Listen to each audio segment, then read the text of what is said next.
Welcome back to Go Recaps. Today we're going to see 2022 released sci-fi movie The Moon Man. This movie starts from an average man gets stuck alone on the moon's space station as asteroids hit Earth. As the only survivor left, he finds ways to diverge from his loneliness. Unaware that things aren't what he thinks, UAE goes to a job interview to be an engineer at the moon space station. Despite his average records justifying that he intentionally built himself to be mediocre, the interviewer hires him as maintenance personnel instead, and he soon finds himself in a rocket to the moon. Mars's gravitational pull ceases, and one of its asteroids, Pi, turns its course to Earth. To prevent the disaster, people created the United Nations Moon Shield, or UNMS project, to use the moon as Earth's shield. They fortify the moon space station, create a helium-3 superweapon called Cosmic Striking Hammer to destroy Pi, and use the moon's gravitational pull to attract the remaining debris to protect Earth. After 8 years of implementing the plan, UNMS succeeds, and Earth is deemed out of danger. The crew celebrates their breakthrough and prepares to return home while everyone anticipates returning to their everyday lives. Us plans to confess his love to Xing, their commander. Yue hurries to meet her, but everyone scampers away except him, who is captivated by her beauty. Elated for being together with his love, he hurries to his room to prepare his confession. He puts on his headphones and jams to music simultaneously. Zhu Qing's right-hand man informs the commander that a solar storm caused their weapons to swerve from its original path, so the debris will collide with the moon in less than 30 minutes. Qing announces an emergency evacuation, as the space station is within the range of the impact. As everyone heads to the space shuttles, UF finishes his love letter and practices expressing his love for the commander, miserably missing the warning alert on his room monitor and the view of the space rovers rushing to the shuttles. Finally, Us used the first shuttle leave, so he rushes to ride the rover to catch up with the crew. With 7 minutes left, he feels relieved that 6 shuttles remain, but 5 launched simultaneously, leaving only 1 with 3 minutes left until the asteroid impact. Contacts his team, but communication lines are down, so he yells in frustration, asking the staff why they can't see his empty seat. Unfortunately, his seatmates have stiff necks and sit looking away from his empty chair. Yue drives to the shuttle despite the huge crater ahead and falls into it. He desperately climbs and sees the last shuttle leave. The asteroid debris hits the moon and the man runs for his life. He plans to hide on an asteroid crater, thinking it won't be hit twice, but another piece of debris, he lands exactly there, so Yue is blown away. As he faints, a huge asteroid fragment passes by. He awakens moments later and yells in frustration to console himself. He declares it's not difficult to spot him from Earth. Unfortunately, the massive asteroid debris hits Earth, and he watches as his home planet gets destroyed for 6 days. He tries to contact Earth through all communication channels, but fails. Fortunately, he has enough supplies in the space station to last his lifetime. Afterward, he holds a funeral for everyone who has perished. Then, he decides to fulfill his heart's desires before leaving the world. One of these is spending time in Xing's room, so he inputs the lock code but fails. Another is to go moon surfing, which ends miserably as he stumbles and rolls over. Yue resumes his mission of entering Xing's room and scribbles all possible passwords on the door. After a long time, he successfully moon surfs and erases Armstrong's footprint. Losing his patience and opening Shang's door, he blows it off with an explosive and finally succeeds. Soon he grooms himself on his date with his beloved as he attaches Xing's picture to a chair as he prepares to catch up its splats on the picture's nose. Therefore, he takes the chance to lick it off. Imagining his beloved unbeknownst to him, the UNM's crew watches from their new headquarters through the surveillance cameras. They turn their heads while the commander freezes on the spot. She remains poker-faced, and Zhu offers her water, reassuring her that only people in the room can see this. She gulps it before the man can warn her that the water is boiling. She remains deadpan as she checks if they can communicate with you. Unfortunately, all they can access for now are videos. Therefore, Qing decides to abort the rescue mission. Chairman Yang interrupts her to inform them that the superiors have decided to broadcast UA in 30 days. The chairman calls a meeting to explain Earth's current situation, with 30% of its landmass submerged in water and volcanic gas spreading within inland cities. Therefore, Qing understands what the chairman is pertaining to, so she updates her staff about the people's dire conditions. especially with escalating depression, insufficient food, and the spread of diseases. They'll make you and the public hero. However, Ju points out that the man is far from being a hero, so Xing tells them that they can dub his voice, which can give them a way to create a positive image of him afterward. Shane reads a script she made and broadcasts the fall story of Yue, who sacrificed his seat at the shuttle to save a crew member. She announces that in 30 days they'll show his live footage to give hope to everyone. As the broadcast goes on, desperate survivors tune in. Meanwhile, Lassie, a trusted crew, asks the commander about those who won't believe, and she confidently declares they must convince them. But in reality, those who doubt have gone missing. 196 days later, Yoga decides it's time to reunite with his love, but complains about his failed attempts to end his life by starving and overeating. He finds a bottle of medicine that can help him, so he visits the warehouse. Simultaneously, the video feed on Earth is cut, and the only remaining voice actor, the flutist, arrives at the base. He is given no scripts, but he is confident with his skills while he vocalizes and the crew countdown for the live airing. Joey opens the warehouse and sees a voluptuous silhouette. He approaches the woman and states there's enough food for them, but he already has someone in his heart. He opens the cloth, and a muscular kangaroo appears just in time for the live streaming and the camera to focus on the animal. The voice actor, who has no clear instructions, dubs as the kangaroo and greet everyone with a wonderful day, while Shang pulls his hand to prevent the dubbing tragedy. Unfortunately, she's too late, and everyone watching has heard the animal talk. The airing is cut. As Shang and Ju report to the chairman, the commander tells him that the research department has left an ill-tempered kangaroo named King Kong Roo, while Flutist is a fraud who turns out to be an influencer who does funny voiceovers the influencer offers to play a song. But Shang furiously beats him up. They finally decide to resort to narrating the video rather than dubbing it. Meanwhile, Kong has already taken over the warehouse, determined to get the medicine. Yu dresses up as a female kangaroo and attracts Kong. Entice the animal attempts to procreate with him. The man does his best to get away. Revealing himself, the animal angrily kicks him while Flutist laughs hysterically. The viewers keep watching while Shang angrily beats the influencer again. Afterward, the commander takes accountability for the mistake. She kicks out Flutist, but a crew calls them due to another commotion. UF faces Kong with a 3D Gatling gun, which everyone watches in anticipation. Just as they start being impressed, the situation reverses, and Kong shows its fighting prowess, while Flutist plays his flute that is broadcasted through his headphones. Ching runs to the influencer and kicks his flute away. At the same time, Kong gives an ending kick to Yu. The man faints, so the commander talks to him through the communication channel. Yu awakens and sees movement in the communication monitor. Despite being unable to hear them, he cries in relief, knowing others are still alive. Yuan negotiates with Kong to avoid fighting and asks for a high five, but the kangaroo punches him instead. After regaining composure, Joey and Kong dress up in their spacesuits to retrieve the broken Apollo 18 that can help them get to the lunar station, which has an escape pod that can be used to return to Earth. The UNMS does their best to find a lunar dog, a robot to assist US, since this can be the greatest hope he'll deliver finally. Manages to rebuild the craft, and Ju verbalizes his admiration since he's only a maintenance guy. Shang handsome Yu as file, revealing he is a flight dynamics engineer, which makes Ju question his placement in the maintenance department. On day 282, Yuan and Kong go outside, and the man states that the craft has a weight limit due to the broken engine. Therefore, his last resort is to leave Kong and lose weight, so he hurriedly rides the rover and speeds ahead. Moments later, the kangaroo has him in a headlock while he's driving back to the base. Yoei remembers that they can use the asteroid weapon prototype as an engine. However, this is a dangerous attempt, so he tells Kong to stay, but the animal beats him and tags along.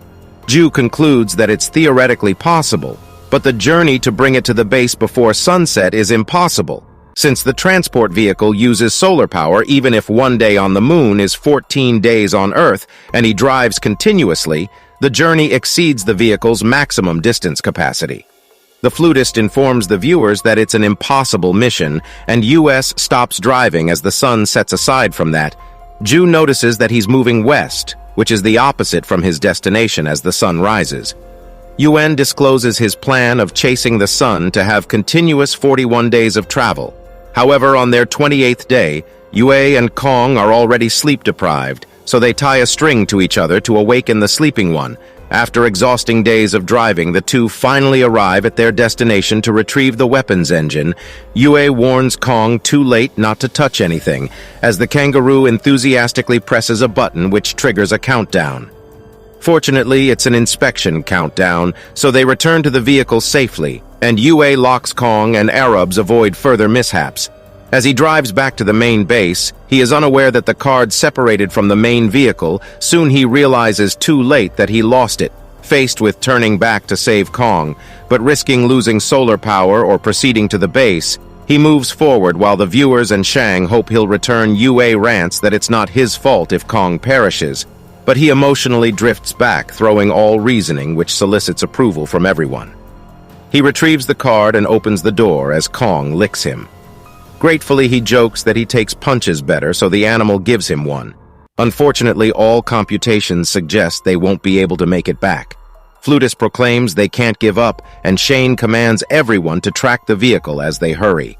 Excavating the lunar dog that can give them the batteries to drive back to the base with 142 hours left for the sun, Yue drives 53 hours without sleep. Unfortunately, the dreaded sunset arrives and the vehicle switches to battery mode, giving them another 5 hours. Finally, the lunar dog is out to find them, but due to us switching to power-saving mode, UNMS can't track their location while the cabin turns frozen. Unfortunately, the battery runs out and the vehicle stops 55 kilometers from the base. They wear their spacesuit, which can last them 5 hours outdoors. So Ju volunteers to pilot the lunar dog as it has to jump over a crater to save time. However, its light turns red and falls into the cliff instead, disappointing everyone. Meanwhile, Yue and Kong sit on the ground while the man sentimentally states that he doesn't want to be a star when he perishes because he'll be far from the one he loves. He reminisces his memories of Xing but realizes that Kong is not by his side, as the kangaroo chases the reflection of his compact mirror where his beloved's picture is placed. He creates a kangaroo sled and uses light to attract Kong to race. UNMS celebrates as a trained kangaroo can reach 30 kilometers per hour on the moon.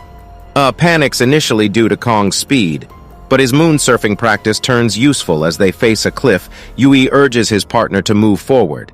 But since the gap to the other side is far, he removes the cover of the nitrogen tanks he attached to Kong's reins, and they successfully reach the other side. Everyone celebrates their success, leading to the people regaining their hopes. Soon the survivors build better relationships and start anew. You have received Nobel Prize in Chemistry, and the chairman receives it on his behalf. Chang informs the chairman that the communication channels will be restored in 3 months, and they can contact Yue. Days pass by smoothly. As Earth slowly recovers from the damage unbeknownst to them, a massive piece of pie is lurking while Kong and Yue are fooling around. The kangaroo touches the broken communication lines, creating static sounds on the monitor. Yue concludes that he mistakenly thought people survived and that the signal he's seen before is only from Kong. Accidentally touching the wires, he faces desperation while Shang pushes forward a faster way to talk with him to disclose the truth one day. Bids goodbye to Kong as he prepares a female kangaroo mascot for company. He goes outside and makes his epitaph ready to take his life. Meanwhile, Shang broadcasts the truth of U.S. identity to everyone on Earth, but emphasizes how the Moon Man helps them become hopeful. She requests everyone to help him by knowing he's not alone. So the people head out with flashlights and other light sources. Yue is about to remove his helmet. But the Earth gleams from tiny flickers of light for the first time. So he cries and kneels. Moments later, he returns to the base and turns on the communication monitor. Finally, he can see and hear everyone in the UMs who excitedly tells him about his live stream and viewers' US miles, and tears fall from his eyes when the people realize he's not speaking. They make way for Xing, and she greets him with a short hello, while Yue responds with a quick hi. The days pass by with the UNMs helping him with the proper ways to fix his craft, but Yue is simply happy seeing Shang daily when the spacecraft is completed. UFI Chang alone. So he grabs the chance to confess why he joined the maintenance department years ago. He declined the job offer, but he saw Shang by the escalator, so he agreed to be with her. Chang also confesses that she saw you on the evacuation day as he ran toward the space shuttle, but she couldn't wait for him. The man is shocked and asks if she'll do the same thing now, and the woman affirms it. However, UAE declares that it's why he loves her. They retire for the night, failing to see the radar catching the signal of the incoming asteroid the following day. Joey and Kong prepare to return home with the guidance of UNMS. Their makeshift spacecraft finally launches smoothly. Everyone celebrates as US 943 days on the moon, and today they arrive at the space station successfully. But Ju calls Shang for a sudden meeting only to find out that a debris called Pi Plus is approaching Earth. The chairman declares that only one man might be able to save them since he has the cosmic weapon on his ship. Faced with a predicament, Ching returns to the control room and instructs them to cut the live stream flutist alibis, that there is a signal disruption, and the viewers hang by their seats. The commander speaks with Yue, and he excitedly tells her that the escape pods are in good condition. Before Shane can grimly discuss the news, US beats her to it as he has heard the news through the headphones. He has to manually pilot the spacecraft since the missile has no power engine. He's supposed to return to a spacecraft before UMS detonates the missile, but there's little to no chance of him coming back alive. US stares at Earth and proclaims he'll do it since it's the only way to protect his beloved and everyone, but on the condition that Xing won't remain a widow if he fails to return. Everyone on Earth is instructed to remain underground, as UNMS announces the danger of PI+, especially the possibility of Earth being irredeemable if it hits again. Meanwhile, UAE buckles up Kong and reminds him to enjoy his time on Earth and procreate upon meeting a female. The kangaroo struggles out of his seat to be with its friend. The two separate, and Yum eats a shower of meteorites. Though he maneuvers skillfully, he still hit, and his spacecraft spins uncontrollably, with nothing working to stop it. The only way is to decompress the craft by opening a compartment, so he kicks the hatch open and finally stops. UA reports that the missile is still operational, but the engine is gone. Xing informs him that PI Plus will buy him, but Yuhad diverts the talk by telling his beloved that he doesn't blame her since she only did what she should do. Therefore, he asks her to continue doing her job. Shane refuses to sacrifice a person, but Yuwa insists, so he requests them to divert his ship's flight path to the asteroid. Then he asks to turn on the live stream for his curtain call as he detaches the missile to his cockpit. He thanks everyone for accompanying him. He states that he thinks being a middleman is the safest way to live, but he realizes this is his mission as he stands between the asteroid and Earth U.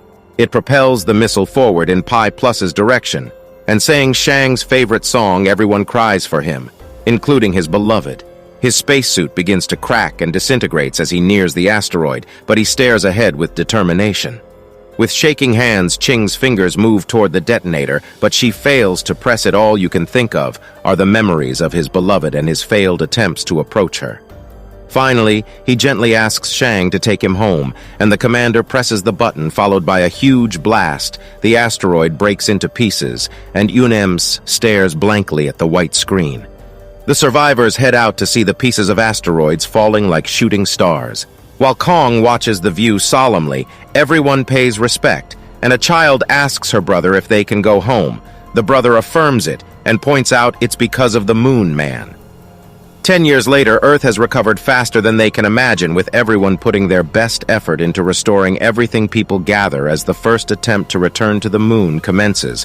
While Lassie, the new chairman, reminds everyone of how meaningful this event is, Flutist offers her lunch and proceeds to Kong, the mascot of UMS, only to discover that he switched the kangaroo's carrot lunch to Lassie's lunch. Meanwhile, Xing and Ju excitedly ride the first space shuttle that'll land on the moon after 10 years. Moments later, Ching and her new crew arrive at the moon station, and she envisions Yue welcoming her with his wide grin. The two stare at each other, and the commander smiles while tears fall from her eyes. She goes to Yu as epitaph and stands beside his image as she tells him that 10 years ago, the debris of Pi Plus remained around Earth as a planetary ring. Since Moon Man finally came home, on the other hand, the base remains with clear memories of Earth's hero, especially his love letter to Xing.